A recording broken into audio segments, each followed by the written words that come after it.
Hola, ¿cómo están? Gusto que anden por acá. Bueno, qué gusto que anden por acá viendo el video. Sé que no fue sesión presencial por el día de asueto que tuvimos. Entonces, bueno, de todos modos agradezco que estén viendo este video. Esta es nuestra quinceava sesión. Ya estamos por terminar nuestro taller. Sí, por un lado es triste, porque pues ya no vamos a estar viéndonos cada mañana, de lunes y viernes. Pero la verdad estoy contento porque esto implica que pues ya cerramos este ciclo, que ya pudimos terminar los temas que que revisamos. Entonces, bueno, pues ya, vamos con el cierre. Entonces, pues vamos a ver hoy un tema bastante interesante. En lo personal es de los temas, de mis temas favoritos. Entonces, pues bueno, les compartiré eh, la- lo, lo, lo correspondiente a este tema que se llama el valor de la imagen. La vez pasada vimos y revisamos tipos de imagen, ¿se acuerdan? La fotografía construida, la fotografía directa y la fotografía conceptual. Y después vimos los géneros fotográficos. Hablamos sobre ellos, sobre características particulares de cada género, el retrato, el bodegón, el documental y los paisajes. Y los subgéneros que salen de estos, cada uno puede tener su subgénero y esto pues ayuda mucho a tener estas características de las fotos que nos ayudan a saber qué tomar, cómo tomar, qué se tiene que ver para que realmente cubra ese género. Entonces, pues bueno, vamos a continuar con el valor de la imagen, pero ahora desde la semiótica. Ya podemos identificar la parte del contenido, el general del contenido con los géneros.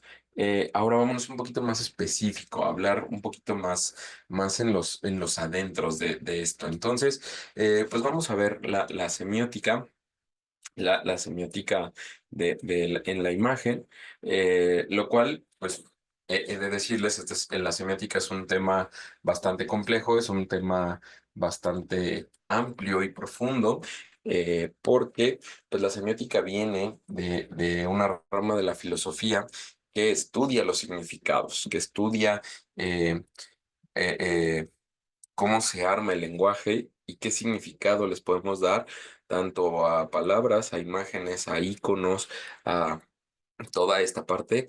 Eh, entonces, pues no nos vamos a adentrar tanto. La verdad como les digo, es un tema profundo. A mí me gusta mucho la semiótica, pero no nos vamos a adentrar así de lleno porque pues, yo llevé 2 semestres y no acabé de verlo todo, entonces imagínense lo que tendríamos que revisar.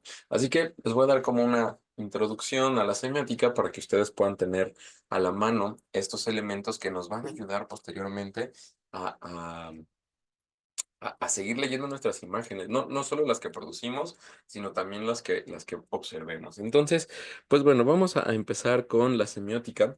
Les presento primero a este señor que se llama Ferdinand de Saussure, que es un lingüista, semiólogo y filósofo suizo, que fue el que empezó con estos estudios de la lingüística y que se conoce como un lingüista moderno del siglo XX. Él empieza con todo con todo este estudio de la estructura lingüística, eh, que dio paso a pues, lo que actualmente tenemos como el análisis de la lengua. Entonces, pues ya hablando de él un poquito, habiéndolo conocido, pues les comparto lo que este señor propuso, que le llamamos la dicotomía de la lengua.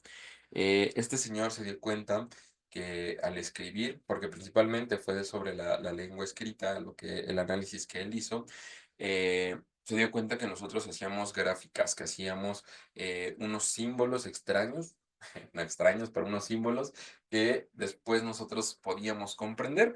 Es decir, cada letra es un trazo. Si recordamos un poco la comunicación visual y sus elementos básicos, podemos pensar en los puntos, líneas, formas, planos y todos estos elementos, pues ahora trasladémoslo a una letra. Pensemos en una sola letra y démonos cuenta que una letra pues es una gráfica, fuera del significado que le estamos dando de que si es la A, es la E, la P, la R, es una gráfica, es un trazo, una línea que tiene una forma. Entonces, él al preguntarse o al analizar la estructura, pues se dio cuenta que había dos partes, el significante y el significado. Suenan igual. Yo sé que esto a mí en lo personal me causó mucho mucha confusión cuando estudiamos semiótica, porque decía, pues es que suena igual, pero ¿qué es? ¿Por qué significante, significado serían cosas distintas? Si viene de lo mismo, ¿no? ¿Qué está pasando ahí? Entonces, eh, lo voy a tratar de explicar lo más sencillo, lo voy a explicar con imágenes, con ejemplos. Como les decía, Saussure lo que hizo fue estudiar la lengua escrita. Yo lo trasladaré a imágenes porque es lo que nos corresponde en fotografía para que quede más claro y espero que quede más claro, ¿vale? Entonces tenemos el significado y el significante. El significante va a ser nuestra gráfica. Ahorita les estoy mostrando un dibujo que podemos llamarle de alguna forma, pero viéndolo, sin decir su palabra, sin decir nada que refiera a ese gráfico, ya viene en nuestra cabeza un montón de cosas. Lo mismo sucede con letras, con una palabra, con una frase que está escrita, porque estamos viendo los trazos que se hicieron. Ese es el significante, lo que nosotros estamos observando, el primer contacto con esta comunicación, con esta estructura, con esta lengua, es el significante. Y así de simple, es lo que nosotros observamos, es lo que nosotros podemos percibir y apreciar. ¿Qué es el significado? Es lo que le vamos a asignar, el valor que le asignamos a ese significante. En este caso, pues estamos viendo este gráfico, estamos viendo em, pues, este trazo, estos colores, estos líneas que tenemos, y le podemos asignar un significado, un valor, que como les decía hace rato, pues es lo primero que nos viene a la mente. Pues lo vemos y decimos, claro, es un foco. Es un foco, una lámpara, y viene en nuestra cabeza una serie de palabras que van relacionado con eso. Luz, iluminación, electricidad, bombilla, lámpara, ya viene un montón de cosas. Ese es el significado. Eso es lo que nosotros le vamos a asignar. Lo mismo con las palabras. Si ahorita yo les quito, déjenme hacer el ejercicio. Si yo les pongo aquí un cuadrado blanco y les quito esto y solo les dejo la bombilla, créanme que el significante va a ser la palabra. O sea, tal cual estamos viendo unos trazos, hay unas letras dibujadas, que es una B-O-M-B-I-L-L-A, o el de abajo que es una F-O-C-O. Eso son los significantes. El significado ya es lo que nosotros le vamos a dar, ya es, ¿qué es una bombilla? ¿Para qué sirve una bombilla? ¿Cómo ocupo una bombilla? ¿Dónde la compro?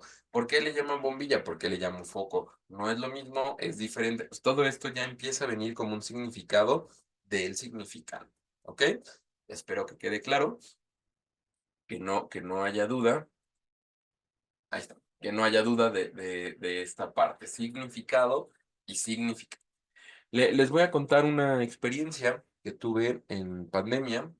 Me invitaron a dar una conferencia, una plática en una universidad de Chile, en una clase, en la que hablar exactamente sobre el valor de la imagen para análisis estadísticos. Claro está que pues, si hablamos de estadística pensamos en números, pensamos como en toda esta parte más matemática. Sin embargo, podemos nosotros tener contexto en las imágenes que nos permitan dar información, no numérica, no cuantitativa, pero sí cualitativa. Sí podemos observar en estas imágenes qué hay, qué existe, que nos puede complementar el contexto para la estadística que estemos realizando, para la investigación que estamos realizando. Pero surgió no problema, una preocupación. Voy a llamarle preocupación. Surgió una preocupación en mi cabeza al pensar que, pues al dar una plática de este estilo, de valores, de significados, de contextos en la imagen, y además que lo estaba dando en Chile y que lo estaba dando desde México, en una persona mexicana, citadina de la Ciudad de México, del sur de la Ciudad de México, pues esto conllevaba un montón de cosas, de cuestiones y pues llamémosle de riesgos. Ahí reside la palabra preocupación, porque había algunos riesgos. ¿A qué me refiero con esto? Retomando un poco el significado y el significante, observemos que, eh, pues tenemos, voy a hacer una trampita. Para que esto tenga un poco más de sentido, vamos a poner de este lado, a ver si funciona mi trampita. Vamos a hacer otro de este lado, a ver si ahí queda. Esto, lo ponemos acá. Ahí está, perfecto. Tenemos el significante en el centro de la imagen, ¿cierto? Tenemos ahí tres significantes que, sin decir sus palabras, sin decir nada de ellos, solo al observarlos en nuestra cabeza, ya empieza a ver esta serie de palabras que después se los vamos a significar o le vamos a dar significado a estos significantes. ¿Por qué tapé estas dos columnas? Bueno, de este lado voy a poner los significados en Chile y de este lado los significados en México.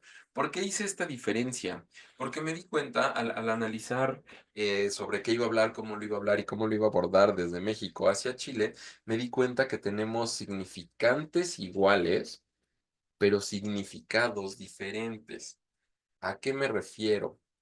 ¿Cómo le llamamos nosotros a este significante, al primero, a este elemento cilíndrico, hueco, principalmente con estos colores blanco y rojo, que se ocupa en las bebidas? Pues aquí en México nosotros le llamamos popote, ¿cierto? Exactamente. En Chile, si llegamos y pedimos un popote, nos van a hacer cara de ¿what? ¿En qué idioma me está hablando? Porque un popote no existe para ellos.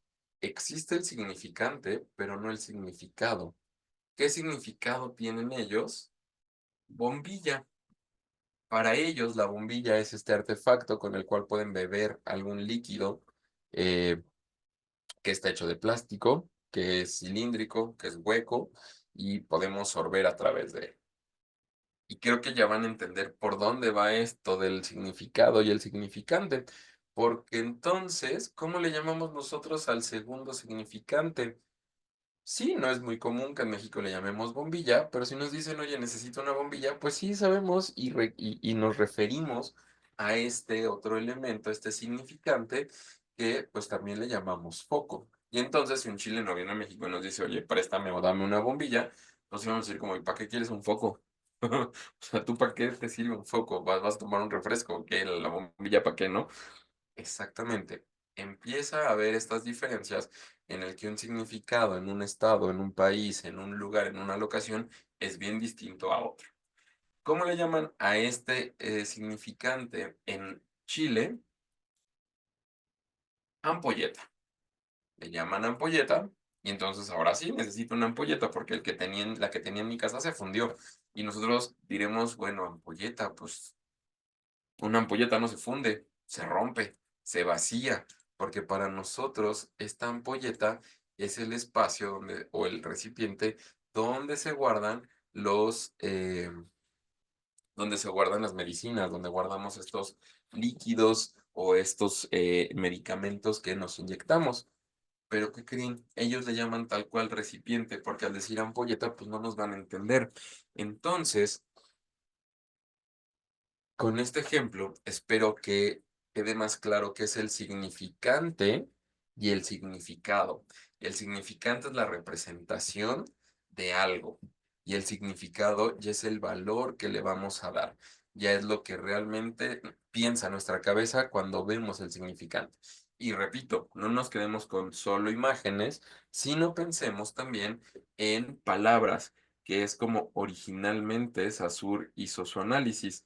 Saussure lo que hizo fue pensar en analizar el lenguaje escrito, no el gráfico, no el visual, sino el escrito. Entonces, hablar de un popote, vemos letras, una P, una O, una P, una O, una T y una E, y a partir de eso ya nuestra cabeza empieza a dar ese significado. ¿Ok?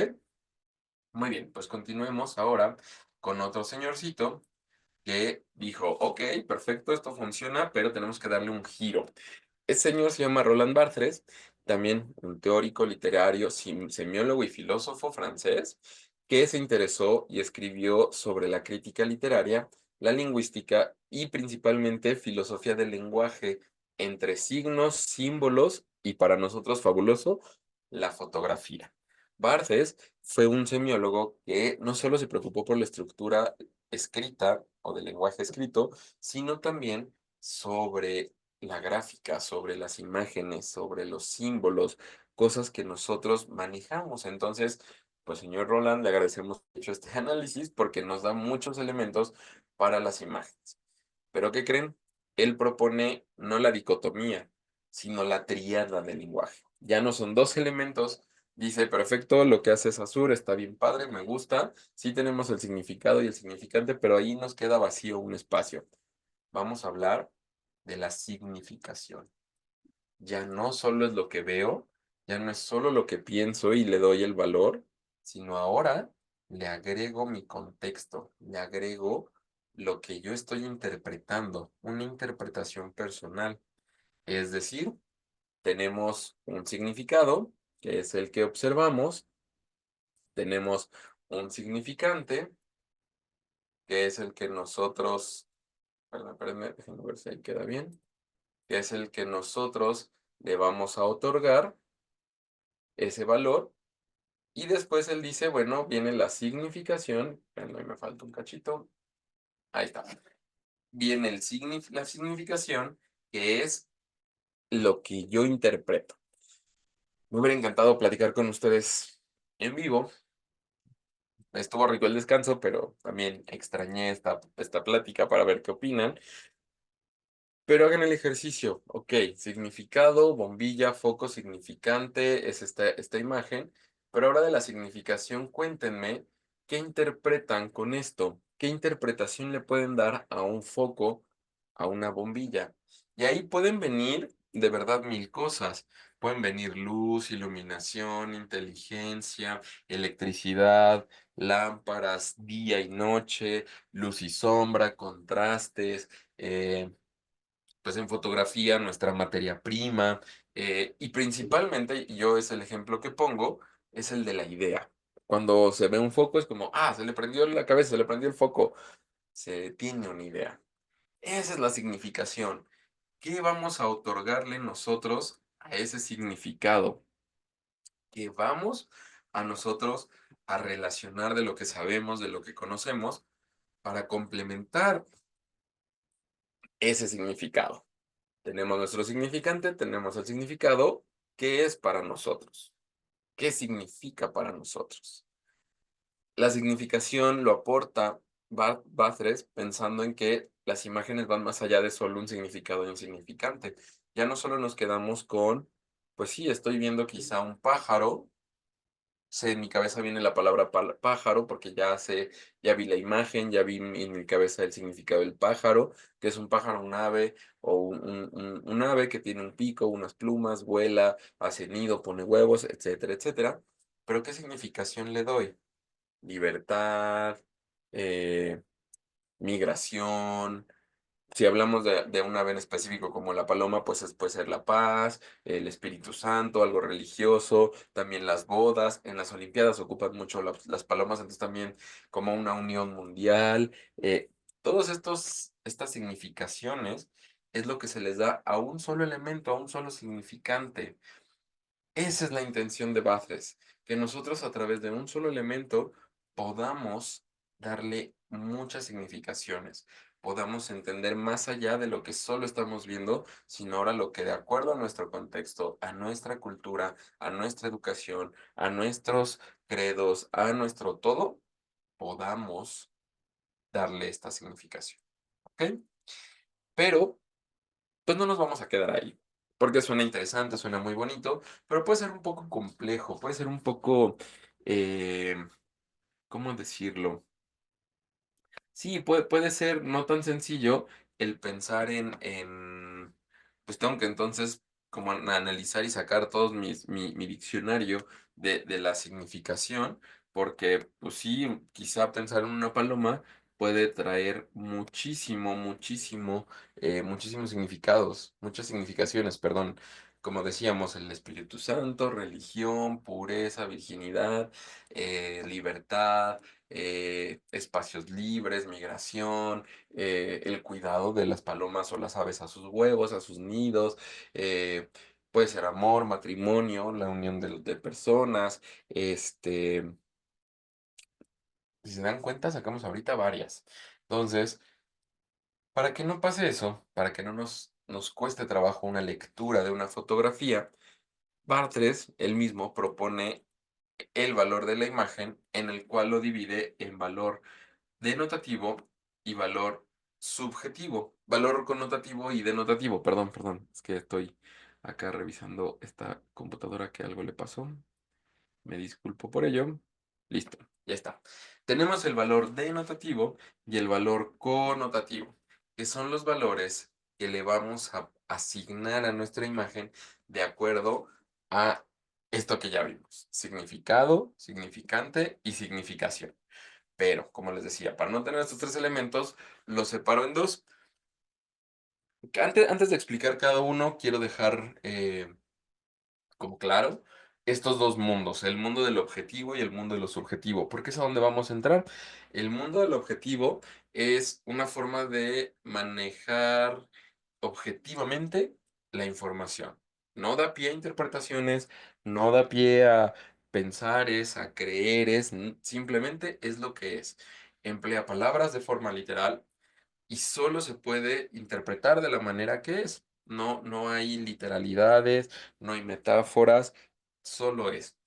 Aquí no importa el contexto, esto es muy importante. No importa el contexto, aquí solo es lo que es. Y principalmente el valor objetivo se usa en textos científicos, periodísticos, cosas muy exactas y muy explícitas.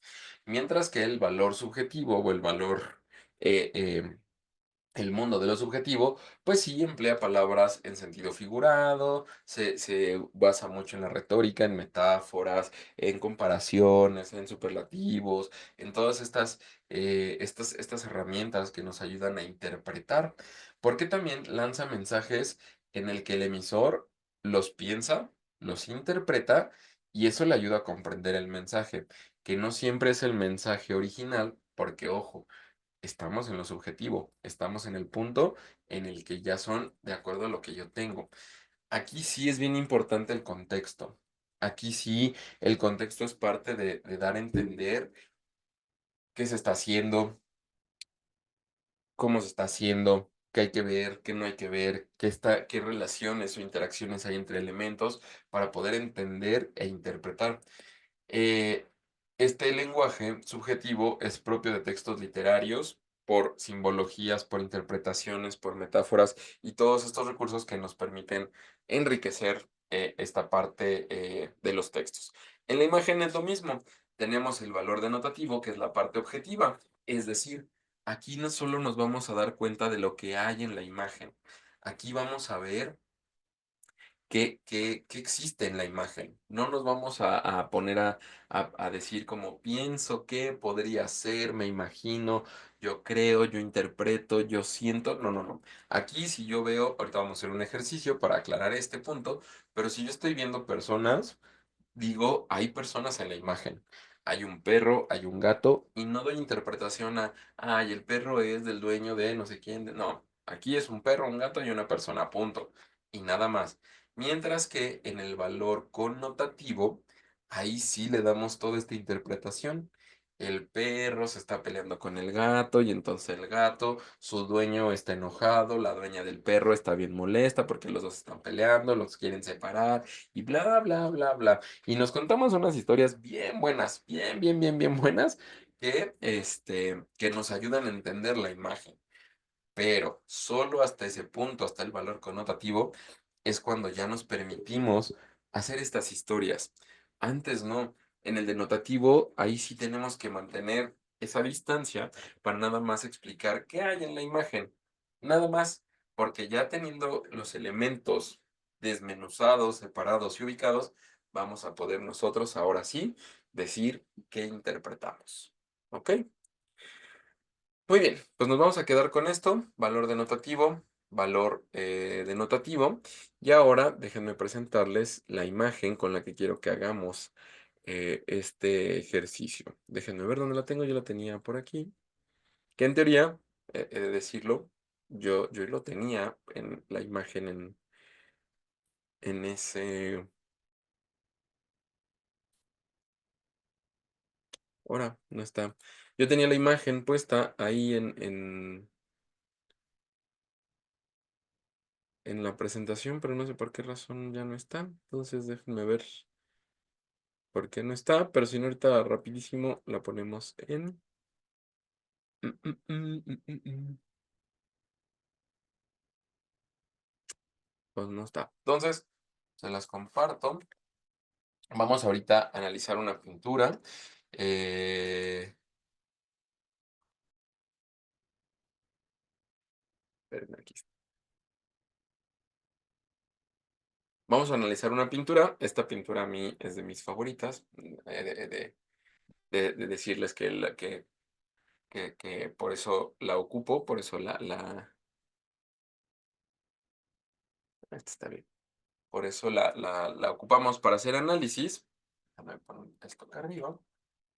Oh, ahí está. La ocupamos porque tiene muchos elementos. Como les digo, esta pintura es de mis favoritas, pero tiene muchas cosas que podemos analizar. Entonces, les comparto la pintura. La pintura se llama Las Meninas, es de Diego de Velázquez. Es una pintura de pues aproximadamente 3 metros por 2 metros de ancho. O sea, es casi cuadrada, 3 por 3 más o menos. Eh, y esta obra es de 1656, es decir, es de la época del Renacimiento. Entonces, pues vamos a platicar de ella. Por qué la pongo? Porque, como les comentaba, necesitamos analizar el valor connotativo y el valor denotativo de las imágenes, porque esto nos enriquece, nos ayuda a entender qué estamos viendo para, pues darle, más allá de solo verlas, pues tener un significado, ¿vale? Entonces, pues pausen la página, el video, perdón, la página, pausen el, el, el video antes de que continúe y denle un minutito de observar la imagen. Véanla, admírenla. Si la quieren buscar en internet para verla más de cerca, si pueden hacerle zoom, háganle zoom. Y vean qué elementos ven, a quiénes ven, qué está pasando, eh, en qué lugar están, qué se está observando. ¿Ok? Bueno, yo espero que ya la hayan visto. Ya pusieron pausa, ya le pusieron pausa y ya la reanudaron nuevamente. Entonces vamos a hacer el análisis. Para hacer el análisis vamos a retomar estos dos conceptos que vimos, el valor denotativo y el valor connotativo. Vamos a empezar con el valor denotativo. El valor denotativo, no olvidemos, es la parte subjetiva. ¿Qué hay en la imagen? ¿Qué observamos en la imagen? Antes de continuar y yo hacerlo, también les invito a que hagan el ejercicio. Sáquense una hojita, un lapicito, ponen ahí al ladito, pausen el video y antes de que yo explique qué valor denotativo observamos, ustedes apunten qué están observando en la imagen. Acuérdense, el valor denotativo es lo que vemos, lo que hay en la imagen. Entonces, yo observo y pueden anotar por puntos, por líneas, descriptivamente, un lugar, un espacio con tantas personas, con tantos elementos, con tantos animales. Esto está sucediendo, esto y esto y esto.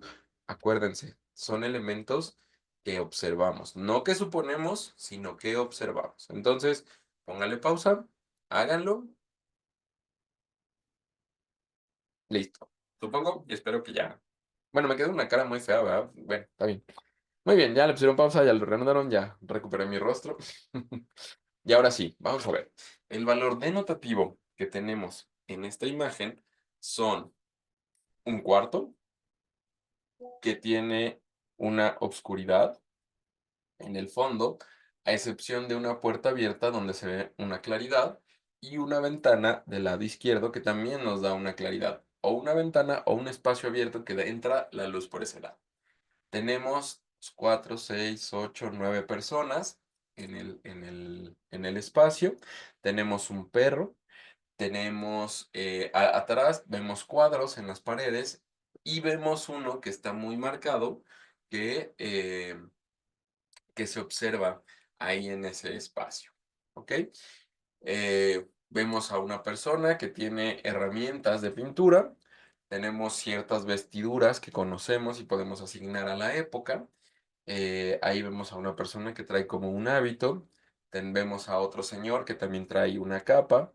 eh, y bueno, esos son como los elementos que observamos. Acuérdense, no son suposiciones, no es yo creo que, yo supongo que, yo pienso que, sino lo que veo. Ah, bueno, también aquí al frente, al lado derecho, veo un lienzo bastante grande. Entonces, suponemos, perdón, vemos, ahí estoy con la suposición, todavía no llegamos a la suposición, vemos que hay estos elementos, ¿ok?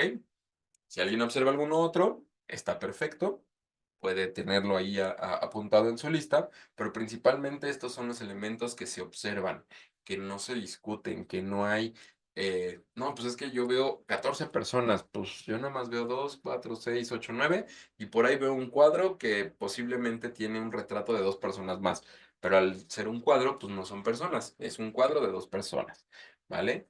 Entonces, ya tenemos ahí información suficiente. Ahora vamos a platicar de eh, el valor connotativo. El valor connotativo es lo que ahora sí interpreto, lo que yo de acuerdo al contexto que veo, a lo que sé, a lo que entiendo, a lo que imagino, a lo que conecto, me cuenta esta pintura. ¿Qué observamos? Pues vemos ahí que hay un señor que tiene unas herramientas, entonces puedo pensar que es el pintor, que está pintando algo, todo ese lienzo es un lienzo para él. Vemos ahí a tres personas que están interactuando, a estas chiquillas de acá abajo. Voy a hacer aquí trazos. Espérenme. No, aquí, en amarillo. Ahí está. Tenemos a tres chiquillas que están interactuando, estas tres. Tenemos a una persona que no sabemos si está llegando o se está yendo, o pasó por ahí, chismoseó, pero está ya en el fondo. Tenemos aquí a otra persona que está viendo hacia enfrente. Tenemos aquí a otro sujeto que está además interactuando con el perro, que en su postura, en su aspecto pareciera que está dormido, que está como muy cansado, harto y está ahí tirado. Y tenemos acá atrás a dos personas, una persona que está vistiendo un hábito de monja y otra persona que está muy atenta a lo que está sucediendo en la situación. Vemos el espacio que es muy grande, que tiene muchos cuadros, se ve oscuro, entonces, pues suponemos que es un lugar de la realeza, un castillo, un palacio, un algo, y al parecer el pintor pues está quizá pintando posiblemente a estas chicas, a estas niñas, que a lo mejor por ahí alguien las está cuidando, ellas pueden ser las hijas del rey, no sabemos si el rey está allá atrás, si es o es un caballero o algo que esté sucediendo ahí, pero vemos estas intenciones y damos estos significados, damos eh, este valor connotativo, ¿ok? Al juntar el valor connotativo con el denotativo nos damos cuenta que complementamos lo que estamos leyendo en la imagen. No es lo mismo nomás verla simplemente así como así. Lo que interpreto es porque a lo mejor me estoy brincando lo que puede estar sucediendo acá atrás o lo que está pasando aquí a la derecha abajo con el niño y el perro. O sea, tenemos muchas cosas que podríamos estar pasando por alto por no hacer esa observación. Por eso es importante primero detenernos a hacer el análisis denotativo de todos los elementos que hay y posteriormente el análisis connotativo y de interpretación. ¿Ok? Les voy a contar ahora la historia de cómo es este cuadro y por qué me gusta, por qué me genera tanto misterio, me genera esta necesidad de seguir viéndolo, analizándolo. Tenemos, sí, 13, 11 personajes, 9 personajes físicos y 2 que están en el limbo. ¿Por qué? ¿Qué pasa con esto? El pintor es Diego de Velázquez. Es decir, se autorretrató en su propio cuadro, en su propia pintura. Él es el pintor de la pintura que está pintando dentro de la pintura. Esto es algo bien interesante del inicio, que él es Diego de Velázquez y se quiso poner en el cuadro por alguna razón. Él quiso tener esa visión de yo me estoy viendo y me estoy retratando. ¿Ok? Entonces, pues ahí tenemos el primer personaje. Después tenemos a María Agustina de Sarmiento, que es una de las meninas. Como el cuadro se llama Las Meninas, he de decirles que las meninas son las personas que cuidaban en la realeza. es decir, damas de honor, nanas, todas ellas eran, se les llamaba las meninas. Las meninas, por eso se llama las meninas, porque aquí tenemos varias y les voy a ir explicando quiénes son. Entonces, la primera es María Agustina, quien es quien cuidaba a la dama de honor, a quien cuidaba la infanta, que es la dama de honor, y bueno, es una de las que está interactuando con este otro personaje, que ahorita vamos para allá, y le está diciendo, le está preguntando, está como ahí insistente de algo con este personaje. ¿Quién es el tercer personaje? Es la infanta Margarita, es decir, es la hija del rey, es la hija de esta nobleza. Ella es a la que están cuidando. La menina Mariana de Austria perdón, la menina María Agustina de Sarmiento es quien está cuidando a la infanta Margarita. Este otro personaje que se encuentra de este lado es la otra menina. Es la menina Isabel de Velasco.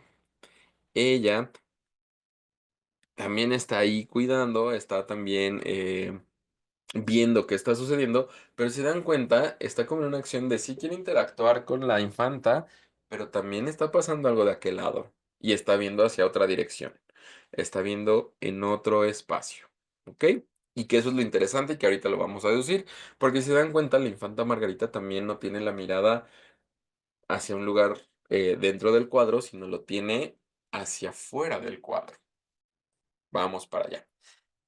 De este lado tenemos a un personaje particular, se llama María Bárbola, que es una enana alemana que es parte del grupo de los bufones de la corte. En aquel entonces, pues tenían su grupo de entretenimiento, de espectáculo, y principalmente eran bufones. Entonces, ella es parte de este grupo. Al igual que este pequeñín se llama Nicolásito Pertusato, que es un bufón. eh, También es un bufón de la corte. Lo que es muy curioso de ahí es que, bueno, si al lado tenemos a una enana, a una persona pequeña, a la enana María Bárbola, no sabrían decir si esta persona, Nicolásito, es un infante o es un adulto también con una medida pequeña, con un tamaño pequeño. Entonces, bueno, tenemos ahí a dos personajes que son parte de los bufones y que además la misma interacción que tienen ellos dos están con las dos meninas. Una menina está interactuando con un personaje dentro del cuadro, es decir, Nicolásito está viendo al perro, mientras que María Bárbola está viendo hacia afuera del cuadro. Ya tenemos tres elementos que están viendo algo que está generando un misterio, ¿ok?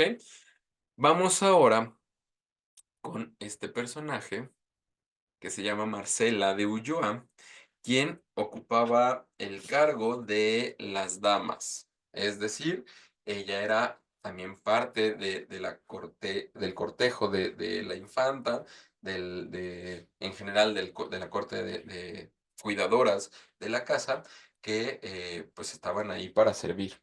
Entonces, pues ella estaba ahí echando cuidado, dando cuidados a la infanta y también apoyando a las meninas, ¿ok? Y de este lado,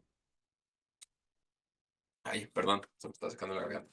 De este lado tenemos al guardadamas, que en aquel entonces, pues, se le llamaba guardadamas, pero era el mayordomo.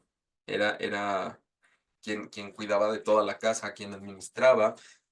Al igual también se le conocía a Marcela como la guardallaves, actualmente, o bueno, no tan actual, ¿verdad? Pero anterior, en años anteriores, se le conocía como la guardallaves, como la administradora de la cabeza de quienes cuidaban y servían, y también el guardadamas, pues era el mayordomo que cuidaba. Entonces ahí tenemos otros dos personajes que ayudan al espacio. Y lo mismo, si se dan cuenta, déjenme borrar estos elementos, ay, porque voy a hacer otro esquema. Si podemos ir dividiendo los espacios, estos tres personajes son un bloque, estos dos son otro bloque, y estos tres, incluyendo el perro, son otro bloque. De estos, bueno, también tenemos al pintor, a Diego de Velázquez, que es otro bloque, y atrás tenemos otros dos bloques. Bueno, lo podemos dejar en uno solo, ahorita explicamos personajes. ¿Ok? Entonces tenemos hasta el momento cuatro bloques explicados, voy a explicarles el último.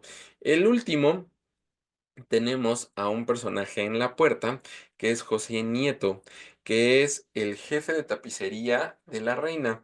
Es decir, él es el que cuidaba la decoración de los espacios.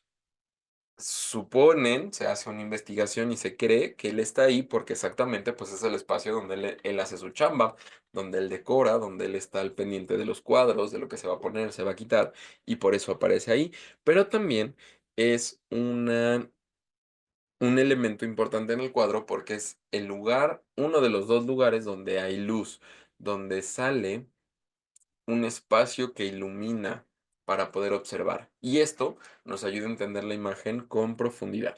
¿Ok? Y acá atrás, en este cuadrito, en este espacio que no se sabe si era un espejo o si era un cuadro, se encuentra Felipe IV, quien era rey en aquel entonces, y Mariana de Asturias, que era la esposa del rey Felipe IV. ¿Por qué digo que no está claro qué es ese elemento? Porque si es un espejo, entonces implica que los reyes están reflejando. Pero si es un cuadro pintado, entonces implica que ese cuadro ya no tiene tanta interacción en el espacio porque pues ya es un cuadro ahí que está. Y eso nos lleva a que entonces las personas de cada bloque, porque además, como comentábamos hace rato, tenemos cinco bloques, del cual al menos una persona de cada bloque, en este caso, pues tenemos tres en el último, están viendo hacia el frente. ¿Esto qué implica? Que entonces la intención de Diego de Velázquez era dar la sensación de una interacción completa con el cuadro a quien lo observara. Es decir, si lo pensamos como un cuadro tal cual, Diego de Velázquez está pintando a los reyes, quienes están en la posición donde está el observador. Y entonces, pues tiene razón la menina de voltear a ver, la infanta, perdón, de voltear a ver, porque lo que quiere es, pues, comunicarse con sus padres. La bufona, pues, está al pendiente de lo que dice los reyes. E igual, el mayordomo, pues, estar atento, ¿no? A lo que dice el rey. Esa sería una de las interpretaciones. Pero, ¿qué pasa si este fuera el cuadro? ¿A quiénes están viendo estos personajes? ¿A quienes observan la obra? Ahí es cuando se hace esta interpretación de una inmersión en el cuadro y de una interacción del pintor con las personas. Que de todos modos, al pintar, al pensar en que estuviera pintando a los reyes, al rey Felipe y a la reina Mariana de Asturias, se pensaría que entonces el observador se vuelve y toma ese personaje, toma esa posición y se vuelve el centro de atención de todo el cuadro, cuando en realidad el cuadro es quien debería de tener el centro de atención. Es un cuadro muy interesante. Es un cuadro que es misterioso, que tiene este discurso y este diálogo con quien lo observa. Claro, al saber todas estas indicaciones, por eso es importante de pronto echarse un clavadito a investigar un poquito antes, a leer, a ver qué está pasando, porque esto nos va a llevar pues a saber de un montón de cosas de lo que estamos viendo. Espero que con esto, con este ejemplo, con este ejercicio, quede claro cuál es el valor denotativo y cuál es el valor connotativo. ¿Para qué nos serviría entonces saber esto? Pues porque así podemos nosotros tanto hacer en nuestras fotos mensajes o interacciones de este estilo, como saber leerlas en las obras, tanto pictóricas como fotográficas, que nosotros observemos.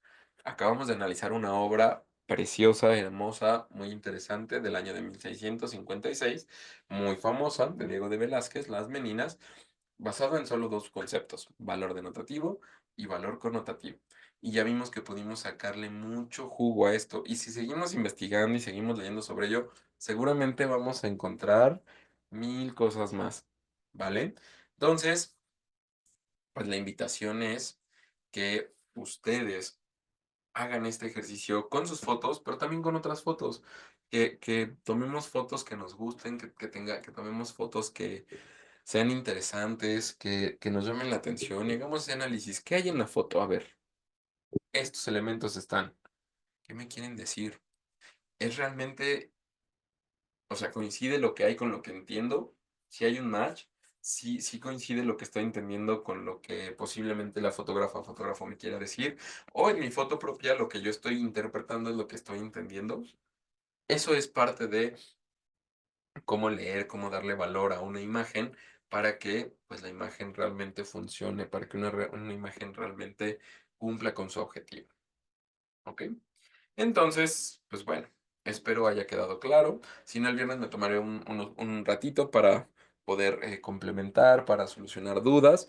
eh, Sí, sí, tomaremos ese tiempo para solucionar dudas y ver que todo quede claro, porque pues me interesa que esto lo puedan aplicar a sus imágenes. Entonces, pues bueno, muchas gracias por ver este video. Espero hayan tenido un buen puente y nos estaremos viendo el viernes para cerrar nuestro taller, para ver la última parte, para ya conjuntar todo lo que vimos, para conjuntar todo lo que nos toca y poder pues despedirnos, ¿vale? Muy bien, pues tengan una bonita semana, que tengan un muy buen inicio de semana y pues aprovechen el lunes para descansar, ¿vale? Bonito día, cuídense.